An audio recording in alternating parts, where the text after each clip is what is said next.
Dạ, xin chào mừng tất cả quý vị đến với chương trình Tài chánh của Little Saigon TV ngày hôm nay. Hôm nay Katie và Linda lại đến với lại chương trình để mang những tin tức cũng giống như những vấn đề xung quanh small business cho quý vị. Ngày hôm nay cô Linda sẽ giới thiệu cũng giống như là trình bày về vấn đề hiring, làm sao để mà mình có thể chọn lựa để mà mình thuê mướn được những người nhân viên thiệt là hiệu quả, thiệt là tốt, thành công cho cái business của mình. Hi, can you please say hello to our audience and go ahead and start our topic of today. Hi, Katie. Good to see you again, as usual. Hi, everyone. Thank you for joining us today. Today we're going to be talking about hiring that very first employee. So let's get started. If you have never hired an employee before, taking that leap into becoming an employer can be really, really daunting. Pretty much like everything else that we talk about when it comes to small business, it's really important that you take the time to educate yourself and to have a plan. We're going to walk you through the process of some of the things that you need to be concerned about and to know about and to get you started with that hiring process. One of the things I want to make sure though that you keep in mind is neither Katie nor I are accounting or legal professionals. We're coming from the aspect of a management perspective. So we do highly recommend that before you start the hiring process, you do speak to your accountant or CPA and or an attorney that specializes in human resources. Before you start hiring your first employee and thinking about and putting things into action, ask yourself some questions. Number one, how heavy is your workload? Do you have sufficient work for an employee to keep them engaged and working the full time of the job? Or do you maybe need to hire somebody part-time, maybe somebody that's temporary if you're a seasonal business, or maybe there's also the possibility that you could outsource some of the work. Are you turning down business just because you don't have the sufficient resources? And most important probably of all is, do you have the cash flow to be able to pay an employee?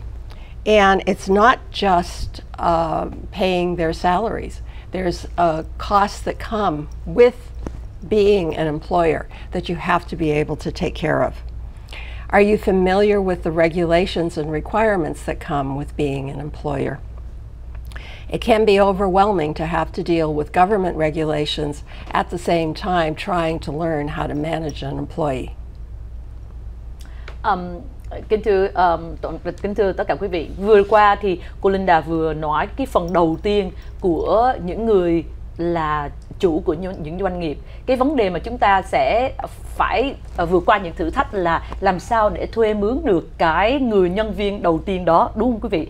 Thuê mướn đó là một cái đầu tư, một cái investment lớn nhất về vấn đề human resource cho công ty của mình. Cô Linda có nhắc qua một vài cái điểm giống như rằng là mình đã chuẩn bị để mà mình có đầy đủ công việc, enough workload để cho cái người nhân viên đó họ engage, họ làm việc, họ thích thú và họ đem lại hiệu quả cho mình không? Mình có đủ cash flow để mình trả cho cái người đó không? Và cái cost mà nó đến với mình khi mà làm một người chủ thì nó có rất là nhiều thứ mà mình phải để ý và mình phải chuẩn bị trước. Mình có biết được những cái luật lệ, regulation, những cái luật liên bang, luật tiểu bang về khi mà mình có nhân viên không? Thì cô Linda, cô sẽ đi vào thêm những cái chi tiết. Please go ahead, Linda. Okay, thanks, Katie.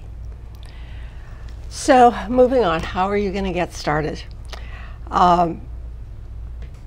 If after evaluating your business status and your workload and your cash flow, you've decided that you're going to move forward, you're going to need to obtain employer ID numbers. These numbers are going to be used for all your reporting and payments requirements as an employer. You are going to need a federal employer identification number, which is commonly known as an EIN. You can obtain yours online at the IRS website, which is www.irs.ca.gov, and search for EIN. You also need a separate ID number for the state of California. The State Employer Identification Number, or SEIN, can be requested at www.edd.ca.gov.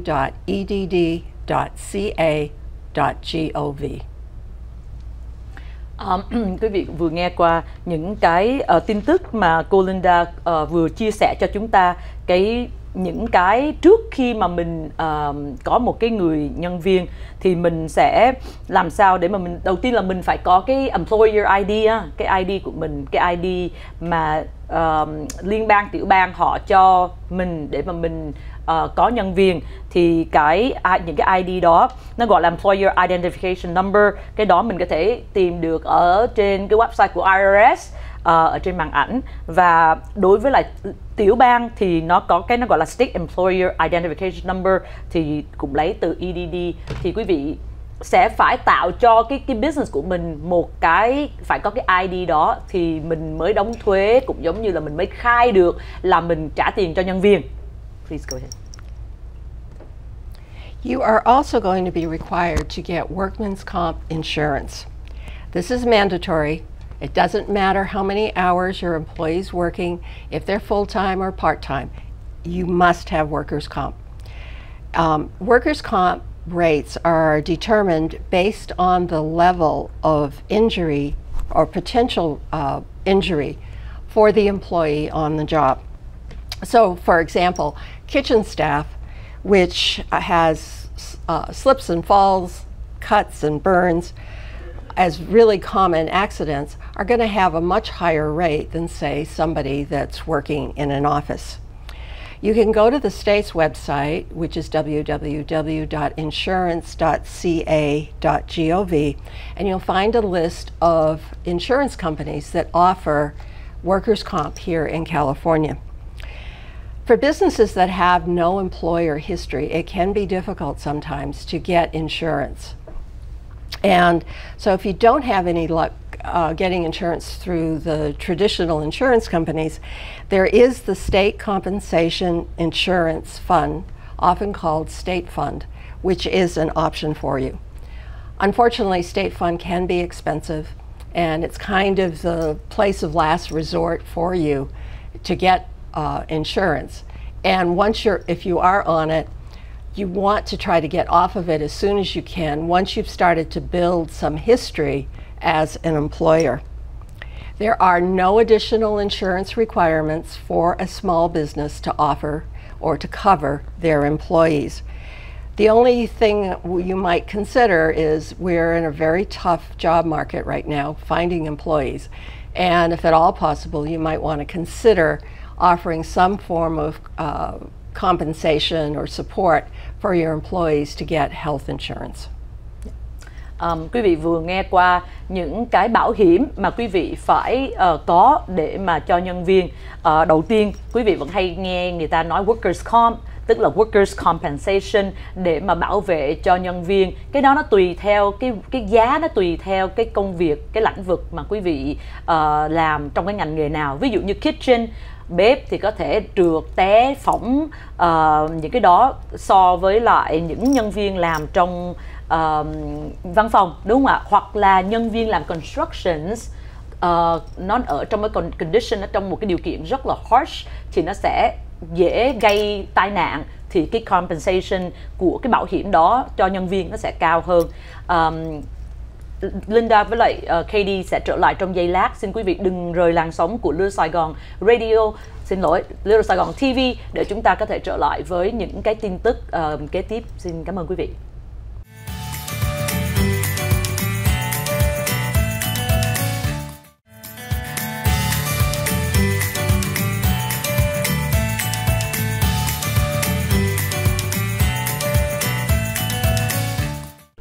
Cảm ơn quý vị vẫn tiếp tục theo dõi chương trình tài chính của Little Saigon TV. Hôm nay Linda với lại Katie trở lại với cái đề tài về hiring, tức là làm sao để có thể thuê mướn được nhân viên cho chúng ta.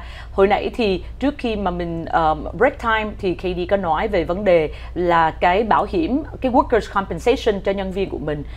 Hiện nay cô Linda cũng vừa nói cái thị trường để mà mình kiếm được nhân viên tốt đó nó cũng hơi khó, cho nên có thể quý vị sẽ suy nghĩ để mà có thể offer về health insurance cho nhân viên của mình. Nó không có require, nó không có bắt buộc nha quý vị. Cái workers compensation thì nó bắt buộc ở California, nhưng mà health insurance nó không bắt buộc. Nhưng mà quý vị có thể offer để mình chọn lựa được những nhân viên tốt cho mình. Please go ahead, Linda. Okay. So now, in addition to paying your employee, there are additional costs that you are going to encounter as an employer.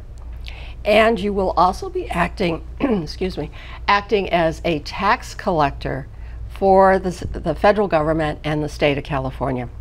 And you will collect these funds and hold them and then pay them to the state or to the IRS or the California Franchise Tax Board.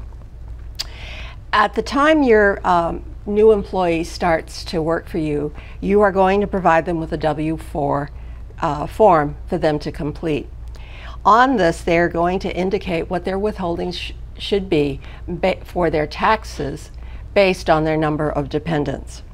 You are going to withhold that amount each time that you pay them and hold it, and then repay it to the federal and the state governments at the time that you file your employer reports. Typically for a small business, you will be filing your employer reports on a quarterly basis. Keep in mind, there is no additional cost being charged to you. You have no contribution when it comes to your employees' tax, federal and state taxes. However, in addition, you are going to be withholding Social Security and Medicare payments from your employees' pay. Social Security is 6.2% and Medicare is 1.45%. As the employer, you are going to be matching your employees' contribution. So that is a total of 7.65%. Again, you're going to collect from your employee, hold those funds along with your matched contribution and submit those on a quarterly basis. And finally, we have the State Disability Insurance, or SDI. This is paid totally by the employee at a rate of 1.2%. Again, you withhold it from the paycheck, you hold it, and then you pay it back with your quarterly reporting to the state of California.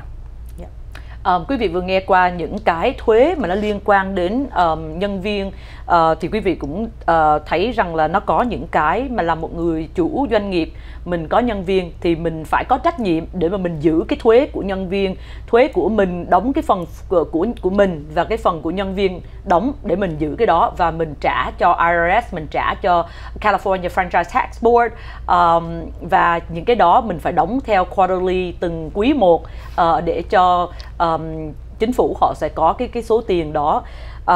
Và bên cạnh đó cô Linda có nói về cái phần trăm của mỗi nhân viên và cái phần matching của người chủ để mà mình đóng vô. Bên cạnh đó thì quý vị cũng sẽ thấy cái nó gọi là State Disability Insurance, tức là cái bảo hiểm cho tiểu bang California, thì cái đó cũng vậy luôn, nhưng mà cái đó chỉ là thuế số tiền của nhân viên đóng, không có cái phần của 1.2% này là của nhân viên, employees, họ đóng vô cái số tiền đó, họ đóng vô cái quỹ của tiểu bang California để mà họ có disability, họ có unemployment, thì tiểu bang California sẽ trả cho họ, cái đó là phần của họ thôi. Please go ahead. Now, before you start to look for candidates, you need to write a job description. You need to be as thorough as possible. Exactly what are the tasks that you expect of this employee? You will most likely post your job opening online. Unclear language can decrease your online visibility and may bring you job candidates that aren't going to fit your expectations. To make sure you have the perfect candidate, Write a clear and accurate job title and have a well-rounded description and be as transparent as possible. Keep job titles simple and reflective of what you're looking for. Potential candidates want to know exactly whether or not they're qualified for a position. And they also want to know, what are you going to offer them? So you want to include salary, benefits, and what they'll be doing along with a description of the business. Don't use jargon. Clearly define job responsibilities and use neutral wording to avoid any kind of biases. Khi mà để mà mình có thể tìm kiếm được những cái nhân viên mà tiềm năng cho mình á, thì quý vị cũng vừa nghe là làm sao để mà mình có thể viết cái job description, cái title, cái vai trò, trách nhiệm của cái công việc đó phải rất là clear, để mà cái người mà họ đi tìm việc cũng giống như cái người mà potential cho mình á, mình sẽ có nhiều cơ hội để mà mình tìm kiếm được những cái người đúng cho cái công việc mà mình đang cần. Thì ở trong đó có những cái mà cô Linda vừa nhắc cho quý vị, thì chắc chắn rằng là quý vị phải có đầu tiên là cái description, đúng không? Cái công việc, và nó phải detail mình cần cái gì ở nơi cái người nhân viên đó. Go ahead. Thank you. You need to find the appropriate resource or platform for to be able to post your job openings. And this could be, you know, an Indeed, LinkedIn, or a variety of other options that are out there like ZipRecruiter. Also, take advantage of your own network. Make sure that everyone within your personal and professional circles know that you have a job opening. Also, tap into your social media platforms to make sure that your contacts and followers know that you are recruiting for another position. Another great resource for candidates is to reach out to professional groups and organizations. Very often you can actually post your job opening on their website or in their newsletter. Also, there are state and local resources that you can utilize that will help you find employees. And in some cases, they may even be offering employer incentives if you hire and train new employees. Quý vị cũng, Katie sẽ đi cái này nhanh, bởi vì đi tìm kiếm một cái candidate cũng không phải là dễ, đúng không ạ? Cho nên mình phải biết rằng là mình sẽ post cái help wanted, hoặc là cái mình tìm kiếm nhân viên ở đâu, ở trên mạng qua LinkedIn hay là Indeed, hay là những cái chỗ mình phải bỏ tiền để mà mình kiếm được những cái nhân vật đó, rất là quan trọng ạ. Once you've identified some possible candidates, develop a list of questions that you are going to ask each candidate. This will allow you to make sure that you're evaluating everyone on a level playing field. Remember, your questions cannot in any way discriminate. Once you've found someone to hire, be sure to put your offer in writing. The offer letter should be detailed and include the position that's being offered, salary and benefits, the start date, and work hours, any additional pertinent information along with the job description. It's recommended also that if possible you have an employer's manual, and you would give a copy to your new employee, and also have them sign a document that acknowledges that they have received the manual. As you can see, hiring is not simple. It's a complicated process, especially when it's your first employee. You might want to consider using a payroll service to help you with both your payroll and also help you through some of the process. They can also do your quarterly reporting for you, so they'll fill out the forms and then just give them to you to sign. And they can also maybe help you with your manual. But whatever you decide now, or to move forward now or wait, it's important that when the time's right, you get the guidance and assistance of both accounting and legal professionals. Yeah. Cảm ơn quý vị đã lắng nghe qua cái biết rằng là khi mà mình đi thuê mướn nhân viên không phải là dễ. Đây là những cái guidelines, đây là những cái lời nhắc nhở để mà quý vị khi mà chuẩn bị thuê mướn thì nên chú ý đến. Cảm ơn quý vị đã theo dõi chương trình Money Smart, tài chính của LittleSaigon TV. Linda và Katie xin cảm ơn quý vị đã theo dõi. Please say goodbye to our audience. Goodbye everyone. See you next time.